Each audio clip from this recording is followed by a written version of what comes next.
di sini. Masih Kristen orang tuanya? Kebetulan ayah saya Muslim, mama saya yang Kristen. Oke, ayahnya Muslim, mamahnya Kristen. Betul. Berapa bersaudara, Mbak?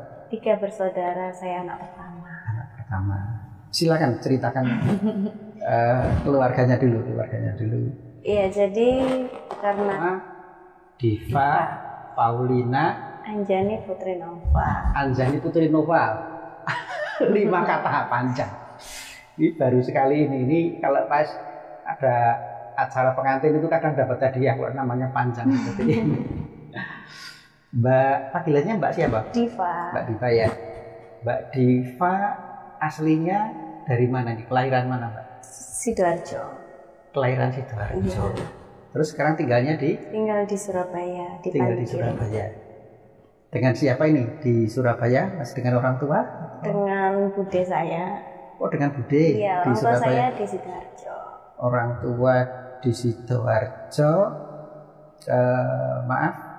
Karena saya masih Kristen orang tuanya? Kebetulan ayah saya Muslim, mama saya yang Kristen.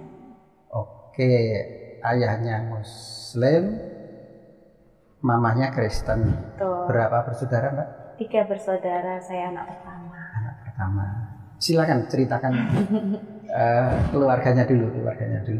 Iya, jadi karena ayah saya Muslim dan mama saya Kristen, kami anak 3 dibagi. Jadi yang perempuan itu otomatis ikut mama, dan yang laki-laki pasti ikut papa. Kebetulan adik saya yang laki-laki hanya 1, yang tengah itu Muslim. Kemudian adik saya yang terakhir mungkin Kristen, tapi dia mungkin dalam hatinya juga masih bingung. Bagaimana dia seharusnya memilih keimanannya. Kemudian saya sendiri, karena kami juga lebih dekat, istilahnya lebih dekat dengan keluarga mama, jadi mau tidak mau kami juga harus ikut serta dalam peribadahan mereka, ibadah bersama-sama begitu. Sejak kecilnya begitu ya? Iya, karena terbiasa itu tadi. Baik.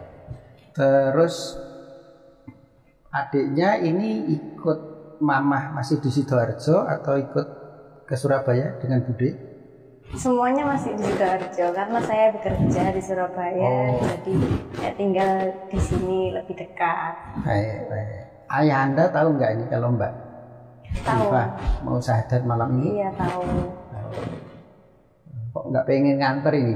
Oh iya, gini, jadi beliaunya itu sebetulnya sudah tahu, tapi saya bilangnya hari Sabtu gitu. Sebetulnya maunya hari Sabtu, tapi saya pikir-pikir lagi malam ini kan mungkin momen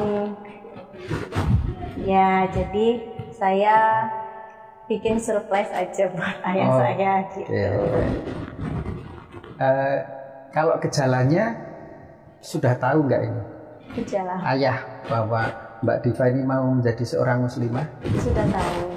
Sudah lama atau baru? Sudah lama, sudah sekitar dari 2023. Berarti 2 tahun. Hampir 2 tahun ya. Baik, kemudian Mamah. Ya. Mamah ini tahu nggak ini kalau Mbak Diva mau syahadat? Mama saya tahu, tapi sekarang mama saya kebetulan sudah almarhumah. Jadi sebelum mama saya meninggal, beliau sudah tahu. Meninggalnya bulan September. Jadi beliau sudah menyerahkan semua keimanan saya ke diri saya sendiri. Baik. Lalu adiknya sudah Muslim. Ya, yang paling kecil ini usia berapa nih, Mbak? Masih SMP kelas 2. Usianya sekitar 15-an. Iya, 15. Tahu kalau ini kakaknya mau syahadat ini? Tahu. Nggak pengen ikut ya? Nganter mungkin gitu? Karena ayah saya nggak tahu ya hari ini gitu loh. Jadi kan dia juga nggak tahu. Maksudnya nggak bisa ikut. Iya, mau bikin surprise ya? Iya. Bisa diceritakan perjalanan spiritual mulai kecil, apakah memang sudah dibaptis, kegiatan di gereja dan seterusnya, Pak? Oke, saya lahir itu kebetulan kakek nenek saya dari dua orang tua saya masih lengkap. Jadi terkadang kalau saya main ke rumah papa, saya belajar ngaji, saya belajar sholat. Terus kalau main ke rumah nenek yang dari mama itu saya sering diajak ke gereja. Jadi sebetulnya krisis identitas bisa dibilang kayak gitu ya. Jadi setelah itu sempat dibaptis kecilnya? Sempat dibaptis, tapi saat saya remaja. Umur berapa? Umur 17 tahun. 17 tahun, oke. Iya, itu karena nenek saya yang dari papa itu sudah nggak ada. Jadi bukan terpaksa sih, kayak karena saya lebih dekat dengan keluarga mama. Terus sempat aktif di gereja? Aktif karena mungkin ditemani. Tapi ditemani mama maksudnya? Oh enggak, ditemani nenek dan kakek saya aja. Oh, ditemani nenek sama kakek dari pihak mama? Iya, betul. Jadi terus aktif ke gereja? Kalau untuk mama saya sendiri jarang ke gereja, cuman hanya berdoa mandiri di rumah. Berdoa mandiri. Itu dan ibadah-ibadah online. Kalau kakek nenek dari mama itu sekarang masih enggak? Sudah almarhum. Sudah enggak ada semua ya? Berarti tidak ada yang terlihat akan keberatan. Dulu saya juga waktu bayi itu lahir diazani oleh ayah saya. Kemudian saya diakikahi oleh ayah saya. Oh, alhamdulillah. Iya, alhamdulillah. Makanya saya merasa sebetulnya saya ini bisa masuk, maksudnya bisa Islam atau tidak gitu loh, hanya karena dengan saya dekat sama keluarga mama saya. Maksudnya gimana? Maksudnya kan karena saya kedekatan saya dengan keluarga mama saya itu mungkin banyak orang yang menganggap saya ini otomatis seorang Kristen gitu. Iya. Dan karena sudah dibaptis otomatis kan itu termasuk pernyataan diri seorang yang sudah dewasa. Tapi nggak apa-apa, yang penting malam ini Mbak Diva sudah mempersiapkan diri. Dan mungkin bekal-bekal ilmu keislaman juga sudah ada selama Insya Allah ikut papa, ikut ayah itu maupun ikut bude. Kalau budenya gimana budenya? Bude saya aktif, rajin sholat tahajud, sholat qobliyah. Iya. Sholat duha, pokoknya sholat yang sunnah juga beliau usahakan. Nah, selama ikut bude itu Mbak Diva ini sudah sempat belajar ngaji juga? Kalau belajar ngaji saya belum, tapi belajar gerakan sholat. Ya. Sempat tahu bacaannya atau hafal bacaannya? Kalau bacaannya belum. Saya agak lupa juga. Nah, waktu masih di agama Kristen itu, Kristennya ini Katolik apa Protestan ya? Karena besok insya Allah hari Sabtu itu juga ada yang mau syahadat. Itu dari Katolik, ada seorang ibu dan anaknya yang siang, sedangkan yang pagi jam 9 itu ada remaja pemuda. Itu kayaknya juga dari Katolik itu ya. Dan kemarin beberapa hari yang lalu juga sudah ada yang syahadat.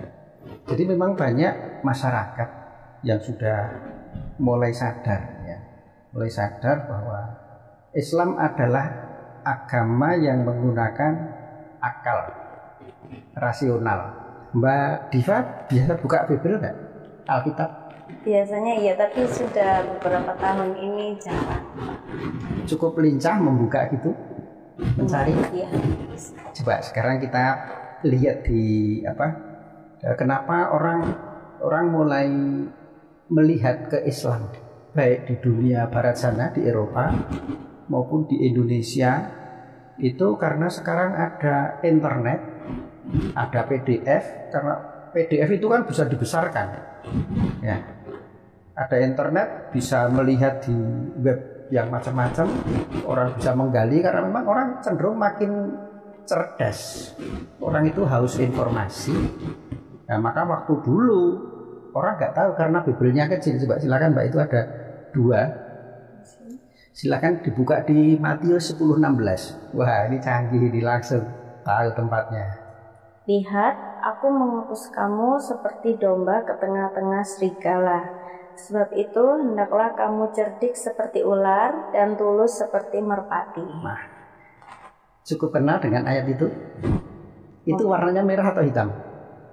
Apanya? Ayat itu? Iya, tulisannya. Hitam. Hitam ya. Kalau yang di internet, ini warnanya merah. Karena itu adalah sabda dari Yesus. Ya, kalau mau dilihat di alkitab.sabda.org, itu nanti ketahuan dalam pencarian, nanti diketik Matius 10:16. Dapat yang seperti itu, tapi itu warnanya merah. Itu artinya yang bersabda adalah Yesus yang dituhankan oleh umat Kristen. Coba dibaca sekali lagi. Lihat, aku mengutus kamu seperti domba ke tengah-tengah serigala. Sebab itu, hendaklah kamu cerdik seperti ular dan tulus seperti merpati. Baik. Maka hendaklah kamu cerdik seperti ular dan tulus seperti merpati. Nah, ini Yesus yang dituhankan pun ketika itu dibandingkan dengan kemajuan ilmu pengetahuan itu salah. Karena ternyata ular itu bukan binatang yang cerdik, tapi cenderung licik. Ya. Nah, itu di Matius 10:16. Nah, itu mirip dengan, silakan dibuka ayat satunya ini Biblenya, biar nanti nggak bolak-balik lagi. Di Kejadian 3:1. Kejadian 3:1. Adapun ular ialah yang paling cerdik dari segala binatang di darat, yang dijadikan oleh Tuhan Allah. Ular itu berkata kepada perempuan itu. Oke, cukup. Diulangi lagi yang atas tadi. Adapun ular ialah yang paling cerdik dari segala binatang di darat, yang dijadikan. Jadi di situ juga dikatakan bahwa ular adalah binatang yang cerdik. Ulangi lagi, yang paling cerdik. Paling cerdik. Ya. Jadi kalau ini dianggap suci, kitab suci, ya itu urusan umat Kristen dan Katolik. Tetapi umat Islam yang menggunakan akal, menggunakan nalar, dan sekarang ini terutama di Eropa, di Amerika, dan di negara-negara yang maju, orang melihat bahwa dua ayat ini tidak relevan dengan pengetahuan. Yang satu Matius 10:16, sabda Yesus bahwa cerdiklah seperti ular, padahal ular itu nggak cerdik. Kan gitu kan. Di sini di Kejadian 3:1 ayat 1 itu juga dikatakan oleh Tuhan yang dulu, Tuhan yang disembah oleh umat Kristen itu, karena itu beda dengan Al-Quran. Nanti kita lihat Al-Quran. Itu juga mengatakan bahwa ular adalah hewan yang paling cerdik. Paling cerdik. Nah, Mbak bawa HP? Coba sekarang kita lihat di Google ya. Silahkan Mbak Diva buka di Google 10 hewan yang paling cerdik. Apakah dia masuk ular ini? Kalau dia di ranking 2, ranking 3 mungkin kan kesalahan meneliti gitu. Dan penelitian dari orang-orang yang meneliti hewan-hewan itu dengan dilatih. Dari semua hewan yang dilatih itu ada 10 hewan paling cerdik. Ketemu nggak? Udah pilih salah satu yang di web apapun atau di channelnya apapun. Silakan dilihat. Mulai nomor 1 apa? Burung beo. Burung beo nomor 1. Iya. Terus nomor 2? Yang kedua lumba-lumba. Lumba-lumba. Ketiga?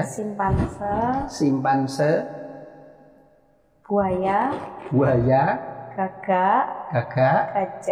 Gajah. Paus. Orangutan. Gurita. Sama sudah. Yang terakhir lebah. Dari 10 tidak ada satupun penelitian, nanti bisa dilihat di web-web yang lain, mereka yang meneliti tentang kecerdikan hewan. Ternyata ular itu tidak masuk 10 besar. Entah masuknya di 25 atau di 15 kita nggak tahu. Tapi jelas bahwa Mbak Diva tidak salah ketika Anda memutuskan untuk masuk ke Islam. Ya. Apapun alasannya, meskipun bukan karena ayat yang itu dan penelitian dari para ilmuwan, tapi bahwa salah satu penyebab eksodus besar-besaran di Inggris, di Amerika, di Eropa sana itu karena memang Bible ini kalau dibandingkan dengan pengetahuan itu nanti akan makin terjadi degradasi.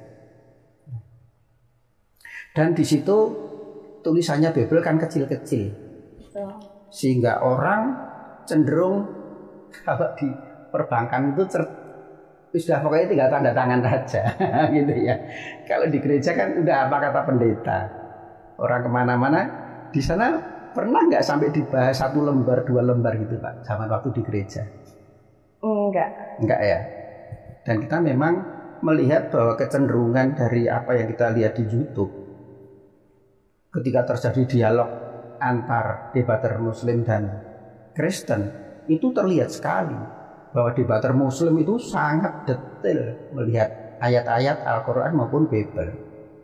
Sedangkan debater Kristen kita lihat di YouTube itu, nanti kalau pemirsa pengen lihat perdebatan seorang Muslim dengan para pendeta, diketik aja di YouTube dialog antar agama. Nanti akan muncul di situ, muncul sekali. Dan perhatikanlah bahwa para pendeta dan jemaat Kristen yang masuk ke situ itu biasanya nggak bawa bekal. Bahkan pendeta pun untuk ditunjukin ayat mana itu harus kesulitan mencarinya. Tapi kalau debater Muslim itu hafal di sana, di sana, di sana. Nah, inilah indikasi bahwa selama di gereja itu tidak ada kajian tentang Bible atau Alkitab itu dibahas dari Kejadian 1 ayat 1 sampai 1 halaman. Sampai seterusnya nanti baru Kejadian 2 ayat 1 terus gitu. Nggak pernah. Itu indikasi dari gunung es yang muncul ketika terjadi debat antara atau dialog Muslim dan Kristen. Nah, itulah kenapa para debater, ya, kita juga mengikuti para debater Kristen itu berbondong-bondong masuk ke Islam. Karena ternyata umat Islam bisa menunjukkan tanpa penghinaan, tanpa penistaan, tapi dilihat seperti itu. Nah, sedangkan kalau kita lihat Mbak Diva, ini Mbak Diva nanti dapat hadiah Al-Quran ini. Coba dibuka aja sekalian. Ini nanti untuk hadiah Mbak Diva. Bandingkan dengan ini, ya. Nanti ditunjukkan di kamera ya. Ini Bible saya pilih yang lebih besar. Ini kan ada yang kecil ini. Ya, pemirsa, ini ada 2 Bible. Yang satu besar, ini besar ini. Yang ini kecil. Ini kalau saya yang baca 2 halaman aja jadi kena vertigo atau migrain ini saking kecilnya. Coba sekarang Mbak Diva tolong dibuka sembarangan saya di tengah sembarang di tengah. Ya, perhatikan besarnya Al-Quran. Ya, jadi Al-Quran ini umat Islam memang disuruh membaca, disuruh mempelajari, disuruh menalar. Jadi tulisannya besar-besar, bisa dibaca, mudah dibaca. Ya, ini terutama yang firman yang asli ya. Firman yang asli ini harus besar sekali. Bandingkan seperti ini. Nah, kalau ini membaca enak, sampai berhalaman-halaman, dihafalkan berhalaman-berhalaman itu nyaman di mata. Kalau ini baca 2 halaman, kalau saya itu bisa vertigo atau migrain ini. Karena kecil sekali, susah. Nah, akhirnya apa? Akibatnya tinggal tanda tangan aja, kalau disodorkan ya sudah apalah. Nah, untungnya sekarang ada PDF, ada internet sehingga bisa dibesarkan dan akhirnya banyak orang yang tahu bahwa isinya adalah sudah tidak sesuai lagi dengan ilmu pengetahuan. Sedangkan Al-Quran ini makin banyak dikaji, makin ketemu mukjizat-mukjizat dalam Al-Quran. Ya. Oke, ini salah satunya begitu. Sekarang kita balik ke depan sedikit. Mbak Diva, motivasinya apa Mbak? Mau masuk Islam? Silakan, Pak. Jadi waktu saya masih di Kristen, masih beragama Kristen, saya itu suka pakai baju yang kurang bahan, Pak. Oh.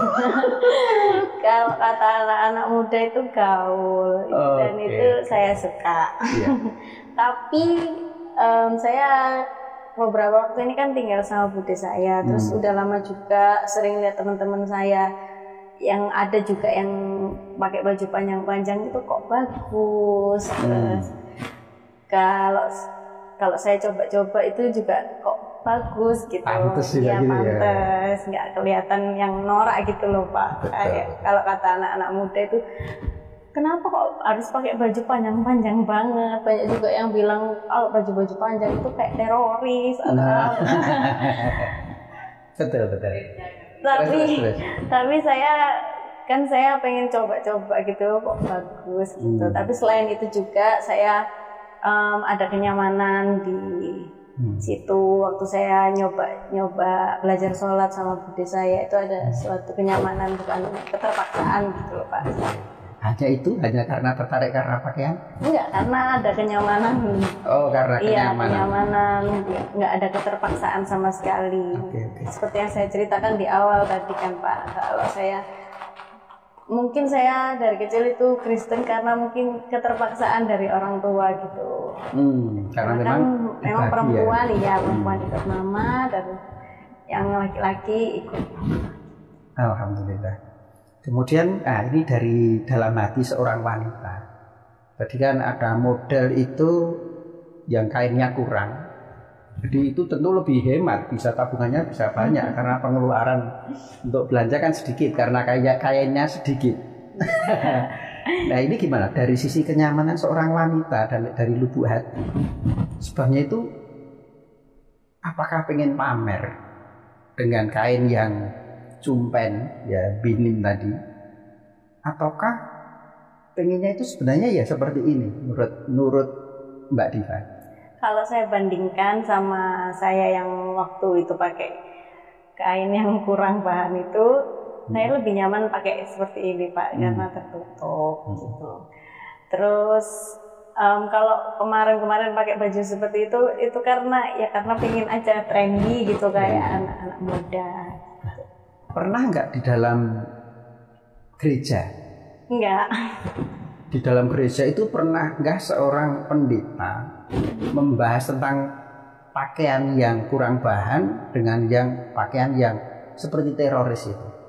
Oh, nggak pernah. Cuman kalau di gereja mungkin sepantasnya aja pakai baju yang sopan, rapi aja. Nggak diatur. Dalam Kristen kan ada seorang wanita yang sangat mulia, yang anaknya jadi Tuhan itu. Siapa namanya ibunya? Bunda Maria. Mbak Diva pernah nggak digambar manapun, meskipun hanya sekali, melihat Bunda Maria pakai pakaian yang kurang bahan? Nggak pernah. Selalu pakai pakaian tertutup. Lebih khusus lagi pakai kerudung. Kita nggak pernah lihat Bunda Maria itu dengan pakaian yang terbuka. Nah, dalam Islam sesuatu yang dicontohkan oleh orang yang menjadi pujaan, bukan sesembahan ya, itu senantiasa ditiru dan itu namanya pahala. Nabi Muhammad berpakaian seperti ini, bersikap dengan tetangga begini, menyampaikan kebaikan-kebaikan, itu ada contohnya. Itu kalau kita tiru, maka itu jadi pahala. Nah sayangnya di Kristen Katolik itu, nah coba 1 Korintus 11:6, Mbak Diva lihat 1 Korintus 11:6. Ini tentang cara berpakaian di dalam Alkitab. Sebab jika perempuan tidak mau menudungi kepalanya, maka haruslah ia juga menggunting rambutnya. Tetapi jika bagi perempuan adalah penghinaan bahwa rambutnya digunting atau dicukur, maka haruslah ia menudungi kepalanya. Nah, jadi seperti itu ya. Malah saya pernah lihat itu di ayat yang mana saya mungkin agak lupa juga. Itu sampai digunduli ya. Mungkin itu lebih ekstrem ya. Tapi apa yang dicontohkan dalam Bible itu, umat Kristiani tidak melakukan itu. Tetapi umat Islam memang siapapun yang orang-orang yang terhormat dari para nabi, keluarganya para nabi dan seterusnya itu mencontohkan turun-temurun itu melakukan seperti itu. Jadi ini menunjukkan bahwa orang Islam itu konsisten. Sedangkan yang orang Kristen, Alkitab sendiri pun tidak diikuti. Itu nanti belum tentang babi, tentang yang lain-lain ya. Ini aja sudah kelihatan bahwa manusia mulia, Ibunda Maria, ibunya Yesus Kristus alaihissalam, itu pun pakai pakaian yang terhormat ya. Nah inilah kenapa saya katakan Mbak Diva tidak salah masuk ya. Memang Anda akan lebih terhormat kalau dengan berpakaian yang seperti Bunda Maria ya. Dan kita akan sholat sebagaimana Yesus juga sujud. Seluruh umat Islam di dunia ini sujud kalau sholat. Nah makanya juga di situ meskipun sejarah Yesus Kristus itu banyak dihilangkan oleh pihak Vatikan, oleh pihak gereja, sejarah mulai usia 13 sampai usia 29 itu disembunyikan. Kalau itu dibongkar, maka kelihatan berapa kali Yesus Kristus itu akan beribadah. Bagaimana cara beribadahnya Yesus Kristus akan kelihatan. Nah, maka untuk menutup siapa sebenarnya Yesus Kristus, maka oleh pihak gereja sejarah usia 13 sampai 29 itu disembunyikan. Kenapa saya katakan disembunyikan? Karena sejarah sebelum usia 13 tahun itu ada. Ketika masih kecil, disunat, itu ada.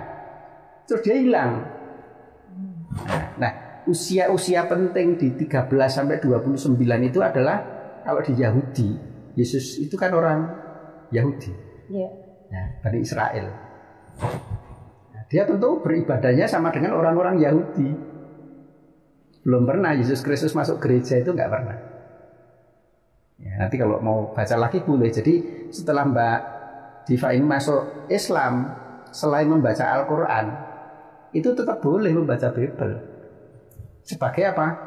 Perbandingan bahwa Al-Quran ini betul-betul wahyu murni, dan Anda akan tahu bahwa di situ itu banyak kontradiksi, banyak yang tidak relevan dengan kesopanan, ya. Banyak kontradiksi dengan etika, banyak kontradiksi dengan ilmu pengetahuan. Bible itu silakan. Karena dalam Bible itu juga nanti akan bisa ditemukan seorang ayah menghamili anaknya pun ada. Ada seorang laki-laki memutilasi gundiknya pun ada. Ngeri nih kalau dibaca. Makanya tulisannya kecil-kecil itu supaya nggak dibuka-buka itu. Coba kalau tulisannya gede-gede kayak Al-Quran gini, orang banyak masuk Islam nanti. Sebab Bible itu dibesarkan, ya, makanya dia nggak berani. Sejak ada Kristen di Indonesia, tidak pernah Bible itu dicetak besar, karena bahaya. Di negara-negara maju yang etikanya tinggi, Bible ini nggak boleh ditaruh di sekolah-sekolah, terutama sekolah-sekolah yang masih anak-anak remaja, karena di situ ada incest, hubungan seks bapak dengan anaknya, hubungan seks antara anak dengan ibunya ada. Ada seorang kakak memperkosa adiknya, di situ ada. Ada seorang ayah, seorang laki-laki berhubungan dengan menantunya perempuan, ada. Makanya itu ditulis kecil-kecil. Nah, barangkali nanti kalau Depak mau menertibkan sebuah kitab suci karena menjadi sebuah acuan, sebuah agama, dia harus dicetak besar-besar. Ini fair, ya toh? Kalau memang Kristen itu bagus, cetak yang besar dong, biar jemaatnya tahu benar isinya. Dan umat Islam mensupport itu. Kita sama saudara sebangsa setanah air, ayo kita mendekat kepada Tuhan dengan cara yang benar. Kitab sucinya dipelajari dengan benar, diajarkan dengan benar, dikaji dengan benar. Karena orang kalau sudah mati nggak bisa balik. Kalau dia tersesat harus masuk neraka selamanya. Kan ngeri kan?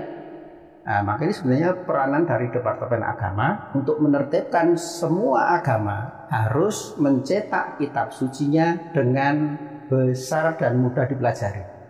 Tidak seperti ini yang kecil-kecil yang susah dibaca. Tadi sudah sempat waktu dulu di Kristen pernah dibahas ayat itu yang tadi? Enggak pernah, karena itu berbahaya. Kalau itu misalnya dibaca bahwa ular adalah binatang yang paling cerdik yang diciptakan Tuhan, dibahas di gereja, kalau gerejanya banyak orang pinter, Pak Pendeta, bener tak itu? Menurut Google itu 10 itu nggak masuk. Berarti ini Tuhan salah, atau ini adalah sebuah ayat yang sudah diubah, atau itu karangan manusia yang dimasukkan ke situ. Kenapa? Karena Tuhan tidak mungkin salah. Baik yang di Perjanjian Lama, di Kejadian 3:1 tadi, maupun di Perjanjian Baru di Matius 10:16. Baik, kemudian kita kembali ke depan lagi. Apa yang sudah diketahui setelah tadi motivasi ya Mbak ya, motivasi tadi karena nyaman, pakaiannya juga bagus. Gitu. Ketertarikan itu lagi di mana Mbak? Mengapa Mbak Diva ini kan mesti ngelihat tentang kebenaran, kan berpindah agama itu kan nggak gampang, menyangkut hati. Apalagi yang bisa disampaikan Mbak Diva? Ya sama sih Pak tadi, karena semuanya kalau di Islam itu semuanya pakai logika. Apa yang ditulis di Al-Quran itu pasti masuk di logika kita. Gitu. Jadi kalau di Kristen itu jarang banget untuk main logika, pasti main ya sudah apa yang ada di Alkitab harus diimani. Imani saja kan itu kan. Sudah pernah nyoba puasa Mbak? Sudah, Senin Kamis biasanya. Senin Kamis? Iya. Sudah berapa lama puasa Senin Kamis? Kalau sekarang ini mungkin hampir 1-2 bulan. 2 bulan Terus terakhir saya ini. pernah juga puasa Ramadan. Waktu masih ada mama itu juga kita satu keluarga puasa. Puasa 30 hari Ramadan itu? Iya. Wow, luar biasa. Mama nyiapin sahur, itu kalau di rumah. Bagus juga ya. Iya. Sayang ya nggak ketemu kita ya, Mama ya. Iya. Baik, nanti kalau bisa adiknya ditemukan kita juga. Kita ajak supaya menggunakan logika meskipun masih kecil, kita ajarkan menggunakan logika. Dan termasuk dalam Al-Quran itu ada ayat wassama idzatir rojo, demi langit yang mempunyai daya mengembalikan. Ternyata itu ketika ilmu pengetahuan berjalan, ternyata itu adalah langit itu bisa memantulkan sinyal dari bawah. Nah itulah cara kerjanya radar. Wah, itu sudah disebutkan dalam Al-Quran dulu 1400 tahun yang lalu. Terbuka baru pada pengetahuan atau sains akhir-akhir ini. Bahwa ternyata Al-Quran tidak salah mengatakan bahwa demi langit yang bisa mengembalikan. Maksudnya apa ya? Langit kok mengembalikan? Oh ternyata itu daya pantul. Daya pantul radar itu untuk tahu pesawat di sana itu radar itu. Banyak sekali ilmu yang muncul begitu orang makin pinter, makin terkuat rahasia kebenaran Islam. Seperti besi ya. Besi itu orang mengira bahwa ya memang adanya di situ. Tapi ternyata menurut pengetahuan bahwa besi itu adalah zat yang tidak ada di bumi itu. Ini dari meteor dari atas, ini dari benda langit. Besi yang kita pakai untuk pisau, untuk linggis, untuk golok, pedang macam-macam itu ternyata menurut ilmuwan ditemukan bahwa ini adalah benda meteorit, bukan asli dari bumi itu sendiri. Wah, ketika mereka mencari-cari, ternyata Allah sudah berfirman dalam Al-Quran 1400 tahun yang lalu. Wa anzalnal hadida minhu ba'sun syadidun. Dan kami telah menurunkan ke bumi al-hadid, besi, minhu ba'sun syadidun, yang mempunyai kekuatan yang sangat luar biasa. Loh, ini sudah dikatakan bukan berarti nggak salah. Cuman dulu orang tidak tahu bahwa itu artinya bahwa ini adalah benda meteorit, yaitu urusan ilmuwan yang menemukan bahwa itu disebut benda meteorit, benda yang turun dari angkasa luar masuk ke dalam bumi kan, dengan benturan-benturan sebelum terbentuknya bumi itu sendiri. Itu tidak salah ternyata. Beda dengan Babel. Ketika dilakukan penyelidikan binatang-binatang, ternyata salah. Yang di Matius Perjanjian Baru maupun yang di Perjanjian Lama, di Kejadian, bahwa ular itu bukan binatang yang paling cerdik. Cerdik saja tidak, apalagi paling cerdik, jadi salah. Nah, makanya berbondong-bondong umat Katolik, umat Kristen di negara-negara maju atau siapapun di Indonesia yang menggunakan logika, menggunakan akal, nalar, berpikir tentang kehidupan dunia dan akhirat, dan nanti siksa neraka itu abadi, tadi bisa balik lagi, orang banyak yang memutuskan masuk Islam. Sebagaimana yang bulan Januari kemarin, alhamdulillah ada 5 orang yang bersyahadat di Hagia Sophia Surabaya. Sampai hari ini sudah 2 atau 3 termasuk Mbak ini, dan besok hari Sabtu itu pagi seorang yang bersyahadat, 2 orang pada siang harinya. Berarti besok Sabtu itu dalam 1 hari 3 orang bersyahadat. Banyak sekali ya. Baik pemirsa, mungkin itu saja sekedar bincang-bincang kita dengan Mbak Diva. Nanti kita akan segera belajar untuk bersyahadat ya. Ada lagi yang mau ditanyakan mungkin Mbak Diva, yang pengen diketahui tentang Islam atau tentang Kristen? Kalau saya bisa saya jawab. Iya. Jadi gini Pak, mama saya kan meninggal dalam keadaan beragama Kristen. Apa saya boleh ketika saya sedang masuk Islam ini, saya boleh mendoakan beliau? Ya, itu aja. Iya. Jadi begini, itu sudah dicontohkan oleh Nabi Ibrahim. Ya. Nabi Ibrahim, bapak para nabi, itu kan ayahnya pembuat patung. Pembuat patung yang disembah sendiri maupun pembuat patung yang disembah orang lain. Nah, itu ketika melihat seperti itu, akhirnya Nabi Ibrahim, patung-patung itu dirusak ya. Yang akhirnya Nabi Ibrahim akhirnya dibakar, tapi karena mukjizatnya luar biasa, api itu atas perintah Allah tidak membakar Nabi Ibrahim. Tetapi Nabi Ibrahim berjanji bahwa akan mendoakan ayahnya karena dia mati dalam keadaan kafir, tidak menerima hidayah dari Allah, tidak menerima agama yang dibawa oleh Nabi Ibrahim alaihissalam. Agama Nabi Ibrahim alaihissalam itu apa toh? Islam. Ya, Nabi Ibrahim alaihissalam itu dalam surat Al-Baqarah 131 itu atau 130 itu mendapat firman dari Allah, disuruh berislam. Izqala lahu rabbu aslim. Ingatlah ketika Tuhannya Ibrahim itu berkata kepada Ibrahim, aslim, berislamlah. Lalu Nabi Ibrahim alaihissalam menjawab, qala aslamtu lirabbil alamin. Aku menyerahkan diri, aku berislam kepada Allah, kepada yang menciptakan alam.